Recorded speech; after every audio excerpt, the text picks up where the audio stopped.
রাজ্য থেকে প্রায় মানুষ পাচার করছে এক বাংলাদেশি। তাকে জয়নগর বর্ডার গোলচক্কর থেকে গ্রেপ্তার করেছে রেল থানার পুলিশ।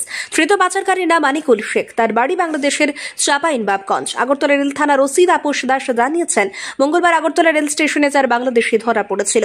তারা বেআইনিভাবে রাজ্যে প্রবেশ করেছিল। ধৃতদের জিজ্ঞাসাবাদ করে জানা যায়, বাংলাদেশের বাসিন্দা আনিকুল তাদের বেআইনিভাবে সীমান্ত অতিক্রম করিয়ে দেয়। আনিকুল নিজেও রাজ্যের সোনামুড়া বর্ডার গোলচক্কর এলাকায় থাকে। তাকে হাতে নাতে ধরা হয়েছে। বৃহস্পতিবার রেল থানার ওসি তাপস দাস সংবাদ মাধ্যমকে জানান, আনিকুল শেখকে বৃহস্পতিবার আদালতে তোলা হবে।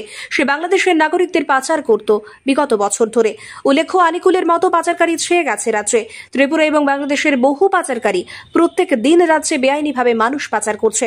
ধৃতকে জিজ্ঞাসাবাদ করে পুলিশ পাচার বাণিজ্যের বহু তথ্য জানতে পারে। আমরা গত 23 তারিখে আমাদের আগরতলা জিআরপি থানাতে একটা মামলা হয়েছিল 4 জন বাংলাদেশির বিরুদ্ধে। তো এই কেসের সূত্রপাত ধরে আমরা গতকালকে আরেকজন বাংলাদেশি টাউটকে আমরা গ্রেপ্তার করেছি এই আগরতলা বর্ডার গোলচক্কর জয়নগর এলাকা থেকে। তো ওনার নাম আনিকুল শেখ, আর উনি চাঁপাইনবাবগঞ্জ ডিস্ট্রিক্টের বাংলাদেশে ওনার বাড়ি। তো উনি এখানে প্রায় বছরখানেক হয়েছে বিভিন্ন জায়গাতে ঘুরে ফেরা কাজ করছে।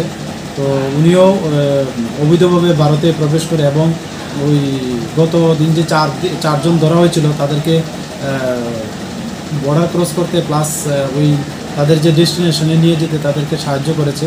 তো আজকে আমরা ওনাকে আমাদের আগরতলা যে মহামান্য আদালত আছে ওনাকে ওখানে প্রেরণ করব। কোন জায়গা থেকে আটক করা হয়েছে? ওনাকে আটক করা হয়েছে আমাদের যে বর্ডার গোলচক্কর আছে জয়নগর এলাকা থেকে। আগরতলা থেকে প্রবীর দেববর্মার প্রতিবেদন, সত্যের খোঁজে 24 ঘন্টা।